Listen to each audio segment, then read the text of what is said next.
Wolfpack, good morning, good evening, good afternoon. Hopefully you're having a great day. Hopefully Warzone has been treating you better than it's been treating me. It's been rough. We've been winning games. I've had a few good ones, but man,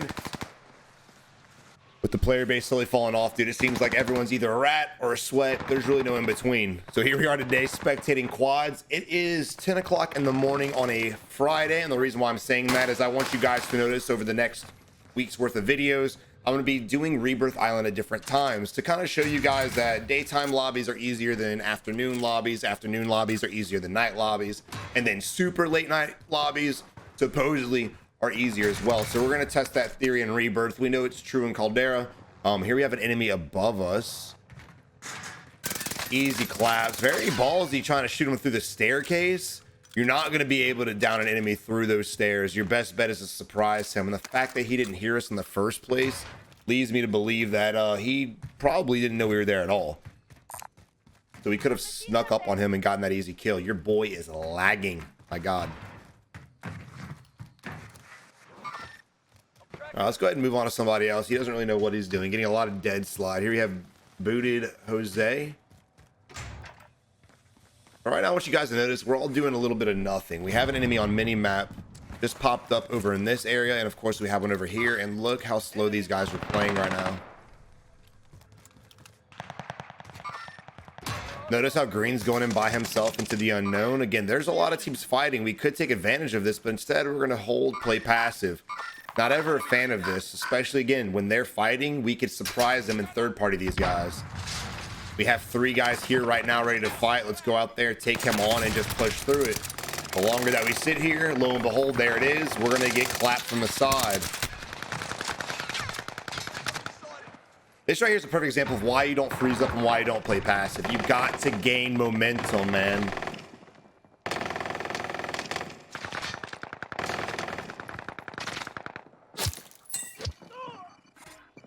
Meanwhile, I think your boy Green was sitting on the roof.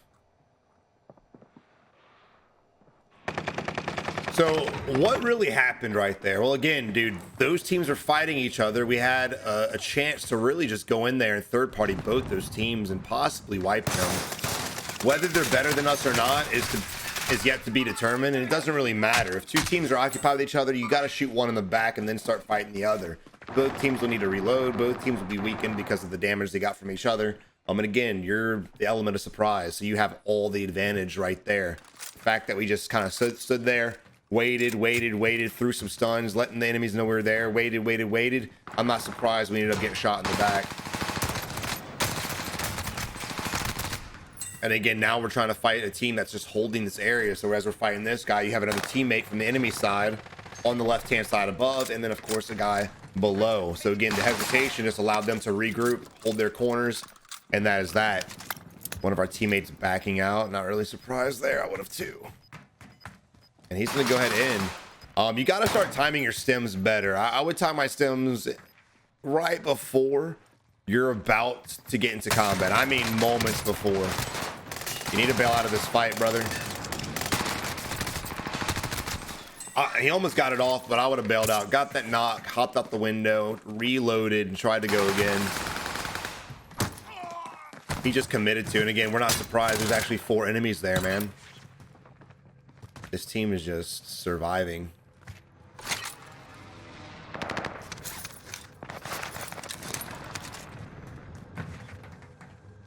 We've got a guy pushing our teammate. Look at the hesitation to go help him out.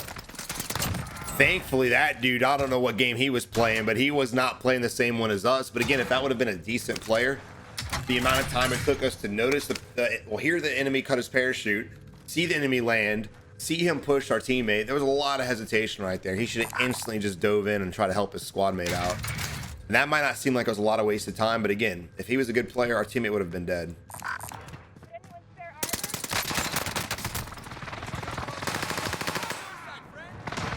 You know, as far as Zay is concerned, he's not just planting his feet, he's still sidestepping, but notice the enemy's movement too. He sidesteps and then he jumps back the opposite way, not only just sidestepping, but leaving the ground as well.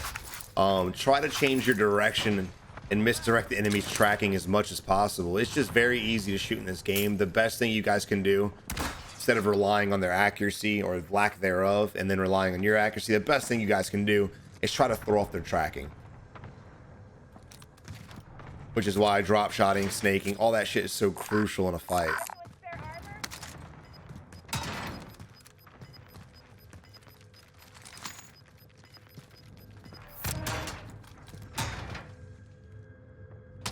And again, just hesitation sitting here.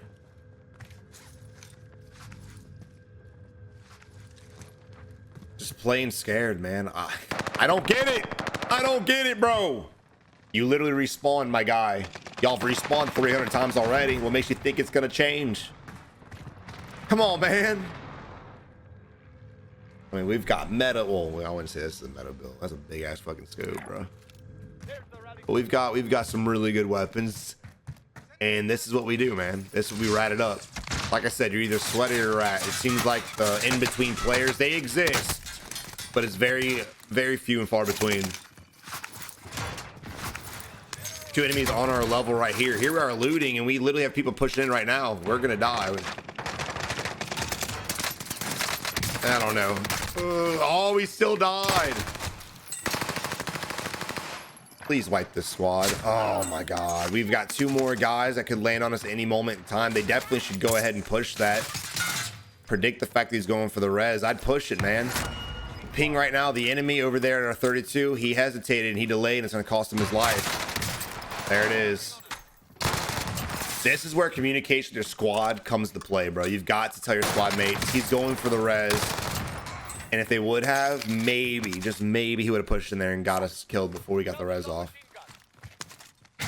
Your boy Green's got 12 kills, though. We haven't really been spectating him, unfortunately. In Caldera, I'm very against wasting streaks, but in Rebirth, fuck it. Streaks aren't really that necessary in Rebirth, except for UAVs. I like me a UAV. We've got 3 teams left. They're enemy teams. We've got a player here. We've got a player on top of there. No surprise. And then this guy here. I think we're missing a total of what? 1 more player? Yeah, we have 8 marked. Us included. Nope, there he is. So all the enemies over here now. And then, of course, you're always going to have that one player just sits on top of towers. Whether it's the water tower, whether it's the headquarters tower, there's always that one fucking guy who hasn't figured out his life yet. He hasn't gotten his shit together.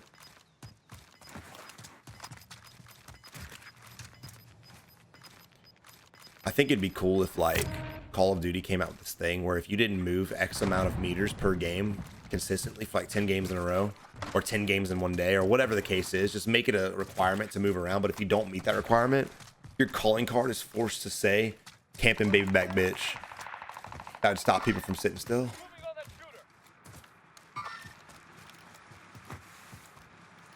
Again, dude, we're at an end game right now and our teammates are split off. I'm all for splitting for sure. Green could probably do it by himself, but I'm all for splitting for sure. But when you're already struggling like this team clearly has been, getting wiped, you let him grab his loadie, my guy?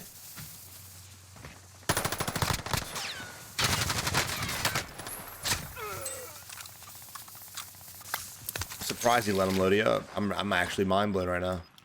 Played up, my guy. Played up, my guy. A lot of hesitation, decision making. Green's not that bad. I don't know how we got that other kill. Green's not that bad, bro, but your boy backed out of the game. Y'all are about to win, bro. It's in game. Oh, he timed out. That sucks, Jose. That sucks. But again, this dude seems like he's a good player, but a couple different calls are a little questionable. We got a guy floating in the air. So it's a quad versus duo versus what? What is that math? Trio.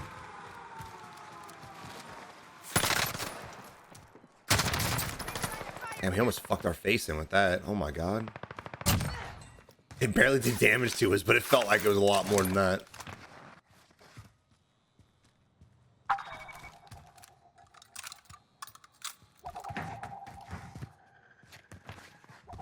We've got great positioning. I mean, great. There's a team above us fighting. We need to go up to our teammate and help him out. We're clearing the staircase. Good shit on him right there. Great fucking final follow through. I think we've got movement. Oh, we've got a movement sweat. He bails out. Another guy comes back up, but his teammate going back down. How does he rotate this? I would have probably bailed out the window because this dude, straight off the bat, I could already tell it was a sweat. Let's see if our teammate can clean that up for us. Any day now.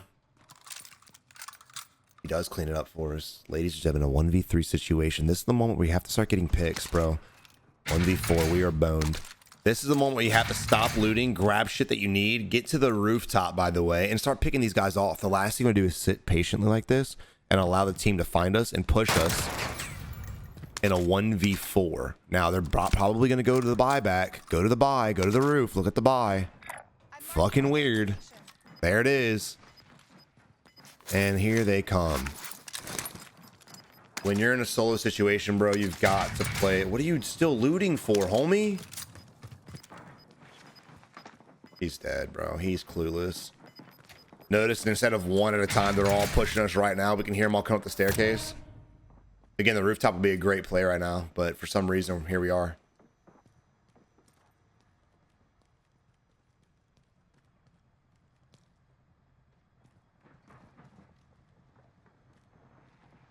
Guys are bailing off. We could get some shots off. We have a guy under us. Great job right there. Now, one guy already bailed off, so he's already across. Again, dude, pay attention. You have a gas mask. Just be patient. Calm down. You're probably fucking dead anyway, but calm down. Guys, sit on the open. Get the shots off. You're dead if you don't. Yeah, dude, look, you're dead regardless. Your best bet, instead of sitting there waiting for whatever to happen, you just try to shoot him. He was sitting right in the open at the time. Could have been an easy clap. Also, there was an XM4 on the ground. The fact that we went with the Bren was a little questionable. The Bren, everyone's like, oh, it's goated. The Bren sucks. Do not use the Bren. That XM4 all day. It's a beamer. That's the gun you need for sure. And then, of course, the well gun that we had, he was just focused on a loot too long. The crucial thing to do at the end game right there when you're in a 1v4, guys, the only thing that you can do is pray that they're separated. We had a knock. We easily could have just let him sit there and bleed out, gotten to the rooftop, and again, dude, just got the kill on the guy who's by the buy. Would there have been a guy on the rooftop? Probably. We don't know. But again, you don't have to just go up the ladder. There's also a jump spot we can do. The enemies were separated in the beginning of that 1v4 or 1v3. They really were separated. We had a guy next to us. One guy was dead. The other two guys, no telling where they were at, but they were not together. There's no reason for us to allow that squad to legitimately buy all their teammates back, two to be exact, regroup up, and fight us the way they did. But guys, stop doing that weird stuff, man. Don't play too passive. You want to slow it down, but when you're in an unfortunate spot, you've got to take advantage of enemy mistakes, and them being split is a huge mistake. Guys, y'all have a good one. Until next time, good luck in Rebirth. You're going to need it.